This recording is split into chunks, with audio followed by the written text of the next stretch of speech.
YouTube channel study with ಪರಶುರಾಮ್ಗೆ ಸ್ವಾಗತವನ್ನು ಕೋರ್ತೀರಿ. ಇವತ್ತು FA 4ರ ಪರೀಕ್ಷೆ 8ನೇ ತರಗತಿ ವಿಜ್ಞಾನದಲ್ಲಿ ಒಂದು ಮಾದರಿ ಪ್ರಶ್ನೆ ಪತ್ರಿಕೆಯನ್ನು ನೋಡೋಣ. ಅದು ಕೂಡ ಕಲಿಕಾ ಚೇತರಿಕೆ ಆಧಾರಿತ ಮೇಲೆ. ಆಲ್ರೆಡಿ 8ನೇ ತರಗತಿ FA 4 ಎಕ್ಸಾಮ್ ಕ್ವಶನ್ ಪೇಪರ್ನ ವಿದ್ಯಾರ್ಥಿಗಳನ್ನ ನಾವು ಏನು ಮಾಡಿದ್ದೀವಿ ಹಾಕಿದ್ದೀವಿ. ಯಾರು ನೋಡಿಲ್ಲಲ್ಲ, ಇದೇ ವಿಡಿಯೋದ ಡಿಸ್ಕ್ರಿಪ್ಷನ್ ಬಾಕ್ಸ್ನಲ್ಲಿ FA ಎಕ್ಸಾಮ್ ಕ್ವಶನ್ ಪೇಪರ್ ಅಂತ ಒಂದು ಪ್ಲೇಲಿಸ್ಟ್ ಲಿಂಕ್ ಅದ, ಅದನ್ನು ಒತ್ತಿದ್ರೆ ತಾವೆಲ್ಲ ಅಲ್ಲಿ ವಿಡಿಯೋಗಳನ್ನು ನೋಡ್ಬೋದು. ಸೊ ದಯಮಾಡಿ ವಿಡಿಯೋಗಳನ್ನು ಲೈಕ್, ಶೇರ್ ಹಾಗೂ ಸಬ್ಸ್ಕ್ರೈಬ್ ಮಾಡಲು ಮರೆಯದಿರಿ. ನಿಮ್ಮ ಒಂದು ಲೈಕ್, ನಿಮ್ಮ ಒಂದು ಶೇರ್ ನಮಗೆ ಭಾಳಷ್ಟು ರೀತಿಯಾಗಿರ್ತಕ್ಕಂಥ ಏನಾಗ್ತದಪ್ಪ ಅಂದ್ರೆ ಮೋಟಿವೇಶನನ್ನು ತಂದು ಕೊಡ್ತದೆ.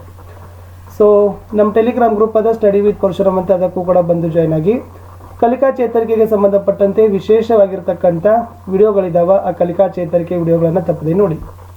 ವಿದ್ಯಾರ್ಥಿಗಳೇ, ಈ ಒಂದು ಕ್ವಶನ್ ಪೇಪರಲ್ಲಿ ನಾವು ಎಷ್ಟು ಪಾಠಗಳನ್ನು ತೆಗೆದುಕೊಂಡಿದ್ದೀವಿ ಅಂತಂದರೆ 14ನೇ ಪಾಠ ವಿದ್ಯುತ್ ಪ್ರವಾಹದ ರಾಸಾಯನಿಕ ಪರಿಣಾಮಗಳು, 15ನೇ ಪಾಠ ಕೆಲವು ನೈಸರ್ಗಿಕ ವಿದ್ಯಮಾನಗಳು, 16ನೇ ಪಾಠ ಬೆಳಕು, 17ನೇ ಪಾಠ ನಕ್ಷತ್ರಗಳು ಮತ್ತು ಸೌರಮಂಡಲ, 18ನೇ ಪಾಠ ವಾಯು ಮಾಲಿನ್ಯ ಮತ್ತು ಜಲಮಾಲಿನ್ಯ.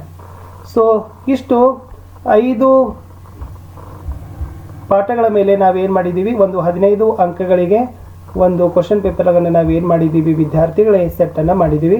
ಕ್ವಶನ್ ಪೇಪರ್ ಹೇಗಿದೆ ಅಂತ ನೋಡೋಣ. ಸೊ ಉತ್ತರವನ್ನು ನಾನು ಏನು ಮಾಡ್ತೀನಿ ಮತ್ತೆ ನಿಮಗೆ ನೆಕ್ಸ್ಟ್ ವಿಡಿಯೋದಲ್ಲಿ ಕೊಡಲಿಕ್ಕೆ ಪ್ರಯತ್ನಗಳನ್ನು ಮಾಡ್ತೀನಿ. ಇದು ಪ್ರಶ್ನೆ ಪತ್ರಿಕೆ ಇದೆ, ತರಗತಿ 8ನೆಯ ವಿಷಯ ವಿಜ್ಞಾನ, ಅಂಕಗಳು 15, ಅವಧಿ 45 ನಿಮಿಷ. ಸೊ ಮುಖ್ಯ ಪ್ರಶ್ನೆ ಒಂದಿತ್ತು, ಬಿಟ್ಟ ಸ್ಥಳಗಳನ್ನು ತುಂಬಿರಿ ಅಂತ. ಒಟ್ಟು 3 ಪ್ರಶ್ನೆಗಳಿದ್ದಾವೆ, ಒಂದೊಂದಕ್ಕೆ 1 ಅಂಕ, ಒಟ್ಟು 3 ಅಂಕ. ಅದರಲ್ಲಿ 1ನೇ ಪ್ರಶ್ನೆ ಇತ್ತು, ಒಂದು ಲೋಹದ ಮೇಲೆ ಇನ್ನೊಂದು ಲೋಹದ ತೆಳುಪದರದ ಲೇಪನವನ್ನು ವಿದ್ಯುತ್ ಹಾಯಿಸುವ ಮಾಡುವ ಕ್ರಿಯೆಗೆ ಏನಂತ ಕರೀತಾರೆ ಅಂತ ಇದೆ. 2ನೇ ಪ್ರಶ್ನೆ ಇತ್ತು, ಕಟ್ಟಡವನ್ನು ಮಿಂಚಿನ ದುಷ್ಪರಿಣಾಮಗಳಿಂದ ರಕ್ಷಿಸುವವು ಡ್ಯಾಶ್. 3ನೇ ಪ್ರಶ್ನೆ ಇತ್ತು, ವರ್ಣಮಂಡಲದಲ್ಲಿ ಸಣ್ಣ ರಂಧ್ರವಿರುವ ಭಾಗ ಯಾವುದು ಅಂತ ಕೇಳಿದ್ದಾರೆ. ಸೊ ಬಿಟ್ಟ ಸ್ಥಳದಲ್ಲಿ ಇಷ್ಟು 3 ಅಂಕಗಳನ್ನು ಏನು ಮಾಡಿದ್ದಾರೆ, ಒಂದೊಂದೇ ಅಂಕಕ್ಕೆ ವಿದ್ಯಾರ್ಥಿಗಳೇ ಕೇಳಿದ್ದಾರೆ. ಇನ್ನು ಮುಂದೆ ಹೋಗೋಣ. ಕೆಳಗಿನ ಪ್ರಶ್ನೆಗಳಿಗೆ ಉತ್ತರಿಸಿ. ಒಟ್ಟು 6 ಪ್ರಶ್ನೆಗಳಿದ್ದಾವೆ, ಒಂದೊಂದಕ್ಕೆ 2 ಅಂಕ, ಒಟ್ಟು 12 ಅಂಕ. ಅಂದರೆ 1 ಮಾರ್ಕ್ಸಿನ 3 ಕ್ವಶನ್ ಸೆಟ್ ಮಾಡಿದ್ದೀವಿ, 2 ಮಾರ್ಕ್ಸಿನ 6 ಕ್ವಶನ್ ಪೇಪರು. ಸೊ ಟೋಟಲಿ 15 ಮಾರ್ಕ್ಸಿಗೆ ಏನಾಗ್ತದಪ್ಪ ಅಂದರೆ ಸಫಿಸಿಯೆಂಟ್ ಆಗ್ತದೆ. 4ನೇ ಪ್ರಶ್ನೆ ಇತ್ತು ವಿದ್ಯಾರ್ಥಿಗಳೇ, ಮಾನವನ ಕಣ್ಣಿನ ಚಿತ್ರ ಬರೆದು ಭಾಗಗಳನ್ನು ಗುರುತಿಸಿರಿ. ಕಣ್ಣಿನ ಅಂದವಾದ ಚಿತ್ರ ತೆಗಿರಿ ಮತ್ತು ಭಾಗಗಳನ್ನು ಗುರುತಿಸಿ.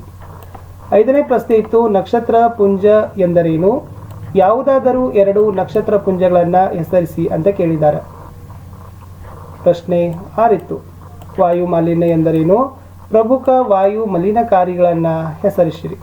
ಪ್ರಶ್ನೆ 7, ಹಸಿರು ಮನೆ ಪರಿಣಾಮವನ್ನು ವಿವರಿಸಿರಿ. ಮುಂದೆ 8ನೇ ಪ್ರಶ್ನೆ ಇತ್ತು, ವಿದ್ಯುತ್ ಲೇಪನ ಅಂದರೆ ಏನು, ತುಕ್ಕು ಹಿಡಿದ ಕಬ್ಬಿನಿಗೆ ಯಾವುದರ ಲೇಪನವನ್ನು ಮಾಡ್ತಾರೆ. 9ನೇ ಪ್ರಶ್ನೆ, ಆವೇಶಪೂರಿತ ವಸ್ತುವನ್ನು ಪತ್ತೆ ಹಚ್ಚಲು ಉಪಯೋಗಿಸ್ತಕ್ಕಂಥ ಉಪಕರಣವನ್ನು ಚಿತ್ರದ ಸಹಾಯದಿಂದ ವಿವರಿಸಿರಿ ಅಂತ ಏನು ಮಾಡಿದ್ದೀವಿ. ಒಟ್ಟು ಒಂದು 9 ಪ್ರಶ್ನೆಗಳನ್ನು ಏನು ಮಾಡಿದ್ದೀವಿ ವಿದ್ಯಾರ್ಥಿಗಳೇ FA 4ರ 15 ಅಂಕಗಳಿಗೆ ಸೆಟ್ಟನ್ನು ಮಾಡಿದ್ದೀವಿ. ತುಂಬ ಸರಳವಾಗಿರ್ತಕ್ಕಂಥ ಕ್ವಶನ್ ಪೇಪರ್ ಇದೆ. ವಿದ್ಯಾರ್ಥಿಗಳು ಅದನ್ನು ಉತ್ತರವನ್ನು ಬರಿತೀರಿ ಅಂತ ನಂಬುತ್ತಾ, ಸೊ ಉತ್ತರಗಳನ್ನು ಶಾರ್ಟ್ಲಿ ಆಗಿ ಅಪ್ಲೋಡ್ಗಳನ್ನು ಮಾಡ್ತೀವಿ. ವಿಡಿಯೋಗಳನ್ನು ಲೈಕ್, ಶೇರ್ ಹಾಗೂ ಸಬ್ಸ್ಕ್ರೈಬ್ ಮಾಡಲು ಬರೆದಿರಿ. ಮತ್ತೆ ಸಿಗ್ತೀನಿ ಇನ್ನೊಂದು ಹೊಸ ವಿಡಿಯೋದಲ್ಲಿ. ಅಲ್ಲಿಯವರೆಗೂ ಬಾಯ್.